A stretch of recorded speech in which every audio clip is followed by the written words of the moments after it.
Hello and welcome back to my channel. If not back, then just a welcome. If it is your first time here, I would love it if you would click on the subscribe button and join me on my YouTube journey. This is going to be a long one, so go ahead and grab yourself a tall boy of LaCroix because we're going to be here for a minute. Today, I wanted to discuss what I wish I would have known when starting my makeup collection. I think it's important to start this by saying that there are no hard and fast rules when it comes to makeup. What I'm saying here is not even something that's going to be applicable to everyone. It's just advice that I wish I would have heard. Now, I know that in the world of YouTube and Instagram and the influencer beauty world, it's really easy to get swept up in wanting to always buy the next thing just because somebody that you really like says that you should buy it, or a company that has really good marketing and a really great PR team has put together this like phenomenal photo shoot. Now you feel like you have to just like go out and buy this thing. And there's nothing against anybody who does these sort of things. I mean, here I am on social media telling people what I like about makeup and whatnot. So I'm not shading any big influencer or anything like that. It's just something to be mindful of when shopping for products, is how much of the influence is coming from the personality and how much of the influence is coming from the functionality of the product. Another thing within that is to keep in mind your ethics. You really want to do your research on a company, on the background of a company, on the CEO, for giving your money to that person, because at the end of the day, these brands are still owned by people, and these people may have thoughts, views, political beliefs that do not line up with yours. And if you are giving your money to them, they're going to turn around and give their money to something that you may be opposed to. Your dollar is powerful. These companies are nothing without you giving them your money. Since we live in the society in which we live right now, your money is your time, and you don't want to give that just to anyone. Okay, last thing, I promise, last thing before we get into my product recommendations is you got to find your style. And finding your style is one of those things that is going to be a combination of like being inspired by other people and also trial and error. All right, I feel like that was way more than enough of an exposition. Let's go in step by step kind of and talk about what I wish I would have known when building my makeup collection. Start with primers. I'm not saying primers are a gimmick, but like maybe primers are a gimmick. Some people swear by primers. And maybe if you are someone who wears more full coverage foundation, primers are something that you might want to invest into more. The only kind of primers that I really use are illuminating primers and pore filling primers. Pore filling primers are just going to go in the areas of your face where you have large visible pores so that your foundation applies more smoothly. And I like to use an illuminating primer sometimes if I really want to have a boost in the radiance of how my skin looks. But as far as like mattifying primers, sticky primers, silicone-based primers, moisturizing primers, primers that are supposed to help even out tone and dullness and all of that kind of stuff, I have tried at least one of all of the ones that I just mentioned, and none of them did anything for my foundation. The primers that I do really like are the Becca Backlight Priming Filter and the Milk Makeup Blur Stick. This bad boy here is an illuminating primer. Like I said, I use something like this when I want to add to the radiance of my foundation. And then this one is a pore filling primer, which I just use simply right here and here to help with the smoothness of my foundation application. So I tend to buy the more prestige brand of primers because I feel like they have better ingredients, higher quality ingredients that actually deliver on what it is that they are promising. Not everything has to be a prestige, high-end sort of brand in order for it to work. I will definitely have examples of that as I go on. Moving on to foundation. The two things are key when choosing your foundation. You want to focus on your coverage and your finish. Coverage is going to range from sheer to full, and and your finish is going to range from dewy to matte. This is one of those things where you just got to kind of trial and error and take into consideration your skin type, your skin tone, and your skin texture. I like a very skin-like finish. I don't like full coverage foundations at all, but I do want there to be a little bit of, if I'm going to put in the effort of wearing a foundation, I do want there to be evenness to my skin tone. So I like to go for more of a medium coverage foundation. I have a couple of my favorite foundations here with me when I am doing the bare minimum and just want like my skin tone to be more even. I like to use the NARS Tinted Moisturizer. I like this one because it has SPF in it. Always make sure you wear a base SPF. The SPF in your makeup is not enough, but it doesn't hurt that it's in there. The reason why I have NARS is just because of their shade range selection. It's nearly impossible for me to find a tinted moisturizer, BB cream, any sort of thing like that, that is drugstore brand that works for my skin tone. So I'm not saying that this one is the best. I'm just saying that if you are a brown person, you are most likely going to have to buy something that is not drugstore, which sucks because tinted moisturizers are great for everyday wear, and I wish that I didn't have to buy one that was $40. After tinted moisturizers, the next step in coverage is going to be a liquid foundation. Liquid foundations are one of those things that where I want to be a little bit more glam, but I'm not doing like the absolute most. I also like them because they're great for mixing with liquid illuminizer. I mix it with moisturizers. I mix it with liquid bronzing products. I actually probably wear medium coverage foundation more often than I even wear my NARS Tinted Moisturizer foundation just because of the versatility of it. Currently, my two favorite liquid foundations are the Too Faced Born This Way and the Maybelline Super Stay Full Coverage Foundation. It says it's full coverage, but I find that it's more medium coverage, and also because it's liquid, it has that versatility where I can add things to it to sheer it out a little bit. Only thing that sucks about it is the limited shade range. This one only comes in like 12 colors or something like that, whereas this one comes in upwards of 40.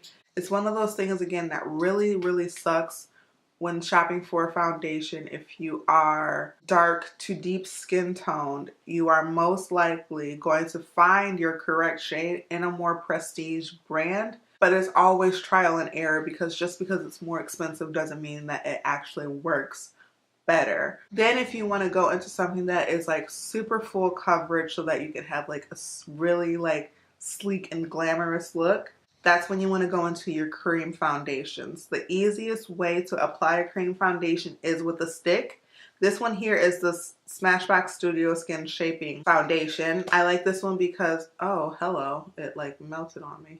But I like this one because it has the foundation on one end and a contour on the other. Cream products, cream foundations, cream blushes, cream bronzers are always going to be a bit more full coverage than your liquid variety. I like this one because even though it's thicker and it is more full coverage, it still blends out very, very nice and soft. It doesn't have a very matte, super heavy sort of look. If you're someone who likes a bit more of a full coverage look, some of the ones that I would recommend would be the Fenty Beauty Foundation. I also like the Dior Backstage Face and Body Foundation because that one is super versatile in its level of coverage. You can start out with one layer and it's completely sheer, but you can build it up to 3-4 layers and it will be a lot more full coverage without looking heavy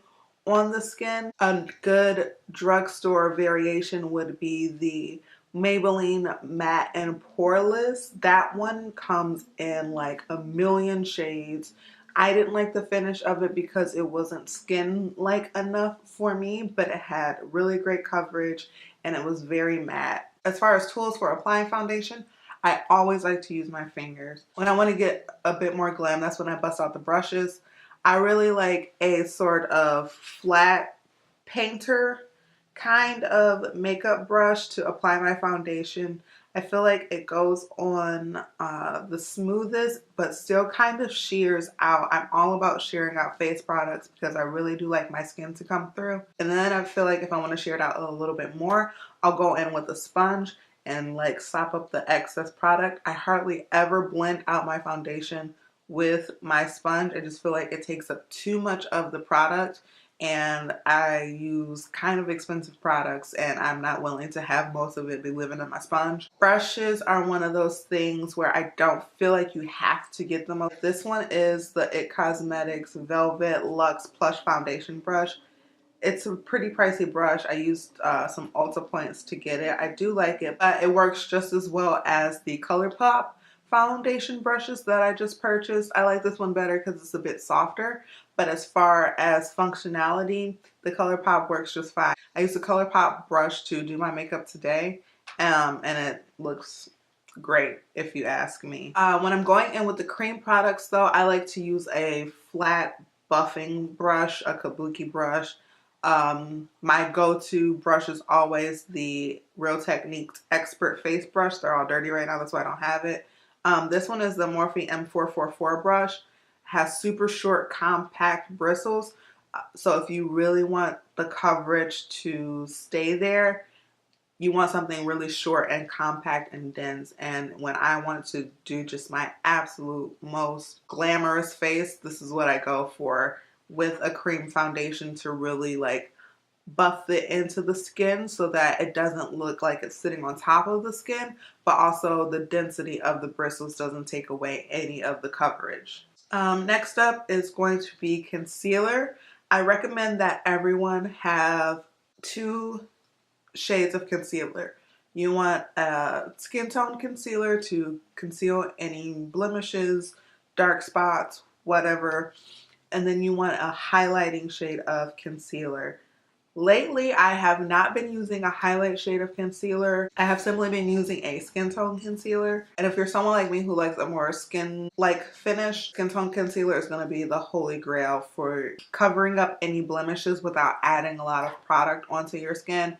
Because the thing about foundations is that you can build them up so that they are covering more of your blemishes, but they are going to mask your face and make you flat in one tone. If you have a skin-like concealer, you could just add a little bit more to where you need a little bit more coverage and blend that little bit out without having to put on a whole nother layer of foundation. And with concealers, a little bit tends to go farther than it does with foundation because they tend to be a bit more concentrated in their pigmentation. So it will help your foundation to last longer because you will have to use less foundation. I have very, very, very dark circles underneath my eyes. So I like to start out with a skin tone concealer every day. If I'm not wearing any other makeup, like not even mascara, I'm wearing skin tone concealer underneath my eyes to cover up that darkness. If I use simply a brightening concealer underneath my eyes, it kind of throws off the look of my face. If I'm not wearing any other makeup, it's very apparent that I have just bright concealer underneath my eyes. The level of highlight underneath the eye and in the center of the face is very personal. I don't like to go up higher than one shade. Some people like to go 2 to 3 shades lighter. Some people like to go 4 or 5 shades lighter. For underneath my eyes, since the skin underneath is so thin and crepey, I only use liquid concealers underneath my eyes. Cream concealers are just way too thick for underneath there. So if you have more thin skin, more mature skin, definitely stray away from using a cream underneath the eye as it will crease. I like to do a medium coverage concealer all the time. I just don't understand the point of like a thinner, lighter coverage concealer, but I also don't want anything that's too thick and heavy, which is why I avoid the cream concealers. Holy Grail concealer is definitely the NARS Radiant Creamy Concealer. Now for everyday wear, like I said, I wear a skin tone concealer underneath my eyes every single day that I'm leaving my house just because it makes me feel better about the darkness of my under eyes. I use the Maybelline Instant Age Rewind Dark Circle Concealer. I know it took them 800 million years to make this in a darker shade than beige, but when they finally did, I'm telling you, it was worth the not worth the wait. Shame on you, Maybelline, for making us wait that long. But this concealer is dope. My burrito is here and I'm very happy about it. Okay, I don't remember where I was like 100% because I went and ate my burrito. And it was delightful, just in case you were wondering. I know I was talking about concealer. Oh, okay. What I really like about this concealer is that it's lightweight and I can continue to apply it throughout the day, like as it wears off, because it's not an all day sort of concealer. But as it continues to wear off throughout the day, I can just go ahead and do a touch up and it never looks like heavy.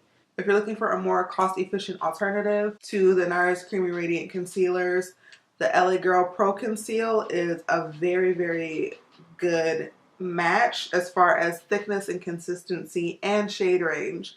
These come in a bunch of shades. They are a little bit thinner, which I really enjoy for underneath here, but they have more coverage than this guy. Next is highlighter. I know that earlier I mentioned there were like two camps of people. There's like Team Beat Face and then Team No Makeup, and that it's hard to feel like you can find your place in between the two.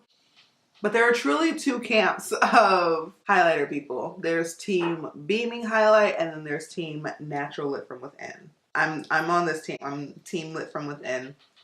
And for that, cream highlighters are best. Cream highlighters melt into the skin more. They don't pick up texture the way that a powder highlight is going to give you.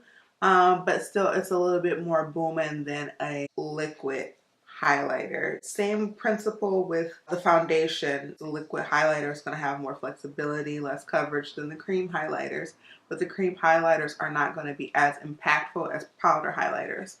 You want to definitely take your skin tone into consideration because if you are fairer tone, you don't want to get anything too dark because it will have the opposite effect of what a highlighter is.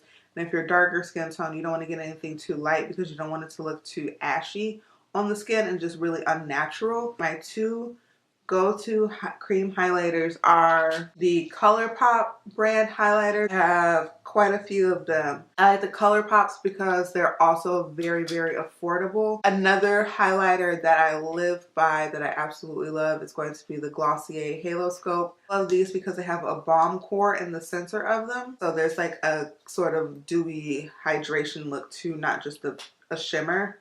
The other form of highlighter that I really like is liquid highlighter, but I more so use liquid highlighters to mix in with liquid foundations to create a very dewy sort of look. I rarely use powder highlighter because I don't really like that like super beaming look. But when I do want a bit more reflectiveness, that's when I'll bring out the powder highlighter. And I'm not going to show you the one that I use the most because it was limited edition and I hate it when people are like, I love this thing that you can't get anymore. A really great alternative would be the Maybelline Master Chrome highlighters.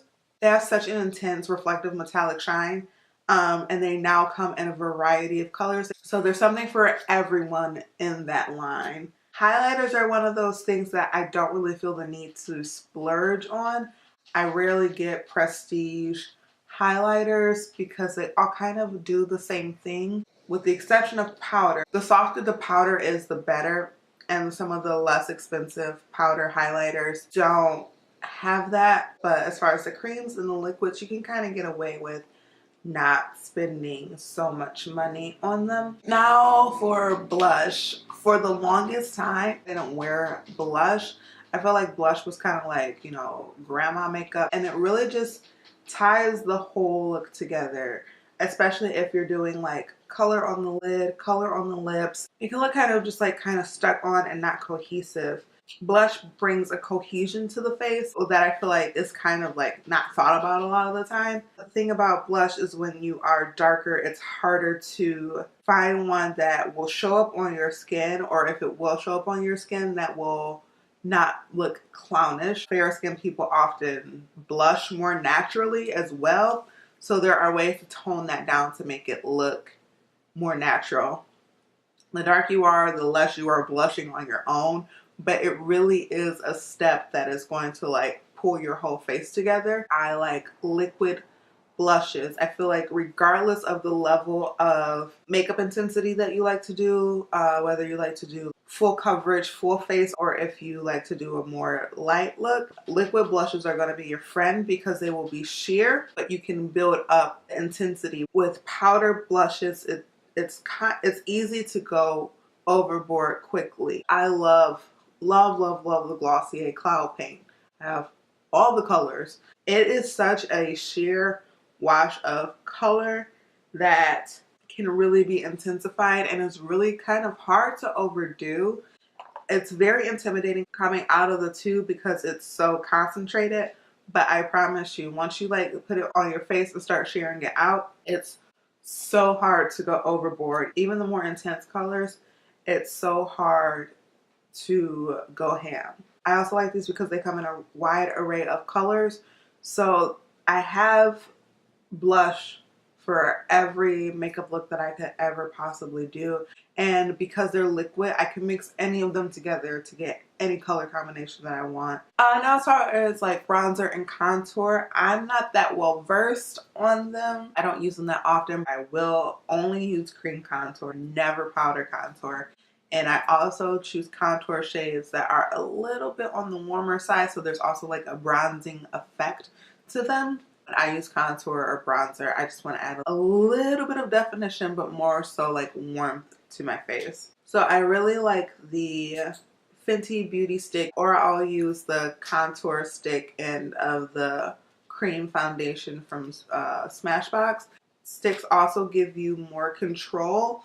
I did have a cream compact once upon a time, and it's just so easy to have that be like super muddy that I just stick with the sticks, do a little swipe, do a little blend, you're good to go. All right, going from the base to the eyes, I feel like it's only appropriate that I bring you a little bit closer if we're going to be talking about eyes. This is where primer is not a scam. I have very, very, very oily eyelids, and if I don't want my eyeshadow to crease, I have to use an eyeshadow primer. If you are able to just use your foundation or your concealer on your eyelid, don't feel like you have to buy eyeshadow primer. When choosing your eyeshadow primer, if you are someone with oily lids, the drier the consistency of the primer, the better, but there's like a fine line. It's a fun little dance that you gotta do in between having something that's dry but not something that's so dry it's going to really tug and pull on the eyelids. So the two brands, and there's only been two that I have found that really work for me, are the Urban Decay Primer Potion and then the Ulta brand eyeshadow primer. They don't have a skin tone primer yet, at least not my skin tone. And I'm really hoping that they expand this product. This is their tinted eye primer. These work just as well as the Urban Decay Primer Potion for a fraction of the price, but they just don't have a skin tone primer yet. Now I'm going to talk about eyeshadow, and I'm not going to go into palettes yet. I feel like finding your palette is like a whole separate video, and palettes are my weakness. I want every new one that comes out, and shadow is just one of those things that you really have to figure out what it is that you like. I know that for me, I'm not a big like eyeshadow artistry girl. I don't do a lot of complex eye looks. I keep it very simple. I feel like I'm good at eyeshadow for my style of makeup, and that's what is so important. Just because you aren't like as detailed and blended and technical as Jaclyn Hill doesn't mean that your eyeshadow looks bad. It just means that it's not as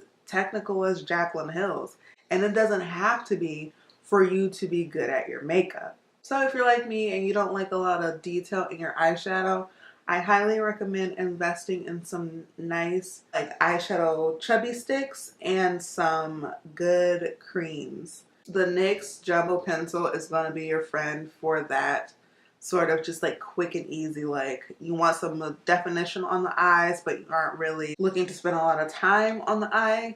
These are really good for that. Also, like potted cream eyeshadows are really good for just adding some really nice sparkle. Most of the time cream eyeshadows are metallic and a bit more sheer, than powder eyeshadow, so they're really good for just adding a little bit of like sparkle and life and dimension to the eye. If you want to be super glamorous and super sparkly and va va voom, that's where liquid eyeshadows are going to be your best friend. They're quick and easy, but still add a lot of impact. I do have a few loose glitters, but they're really just like hard to fool around with the glitter and the glitter glue and the fallout. Liquid eyeshadows are beautiful because you don't have to worry about fallout. And then if you're feeling like super fancy and adventurous, that's when I bust out with the loose pigments. I find that the loose pigment is what gives you the most like metallic wet sort of look. Mascara, so much of what you want to buy really relies on what your style is. Do you like super fluffy lashes? Do you like super voluminous lashes? Do you like spidery lashes? All those things are going to play into what mascara you are buying. My two favorites right now are the Glossier Lash Lick Beautiful Wonderful Lengthening Mascara. If you want that sort of just like lash lift and tint sort of look. The other one is the Milk Makeup Kush Mascara. This one is like so black and so dramatic. My other favorite mascara is the Too Faced Better Than Sex. I know that those are more expensive and they're like $30 for a mascara. Don't be afraid to buy the little guy. These little dudes last you a long time. Even if you do your makeup every day, I would say this will last you like 2 to 3 months, which mascara is one of those things that you want to be replenishing every 3 months or so. I never thought about mascara until I started buying Prestige brands mascaras and then really seeing a difference in how they make my lashes look. I'm not going to touch on eyebrows. Everybody likes their brow a different way. I'm not the girl to talk to when it comes to eyebrows because I literally only use brow gel and I literally only use the Glossier Boy Brow.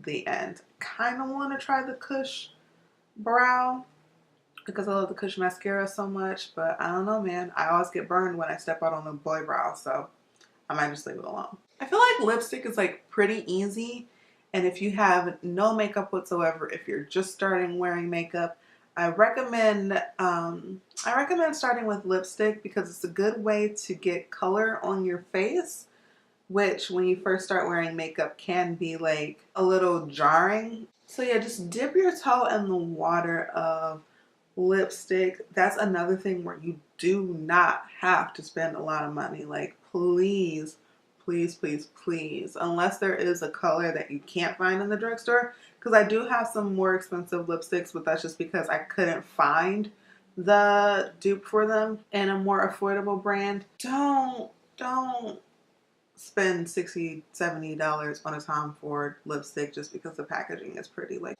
if you want to, that's fine. But I'm just saying, don't feel obligated to, because lipstick is lipstick is lipstick is lipstick. Lip care is a little different.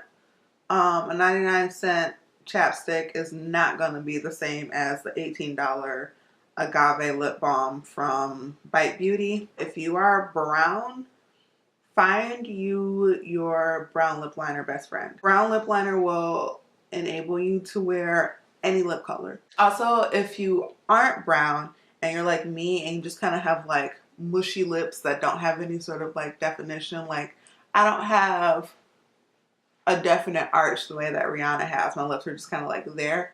Lip liner is your best friend as far as like creating a shape before you go in with your lipstick. Because sometimes I just get in there with the lipstick and it gets lost in the sauce and I've gone too far out before I even know it. So I feel like that's it. I feel like I've been talking for like 87 years. You're probably tired of me. If you have made it to the end of this video, thank you so much. If you are interested in seeing what I have to say about eyeshadow palettes, because I have quite a few and I've been burned quite a few times, so I feel like I have a little bit of expertise on how not to get burned in the realm of eyeshadows, let me know in the comments down below. Thank you so much once again. If you made it to the end of this video, my throat hurts from talking. Yeah, that's it. All right. Later, folks.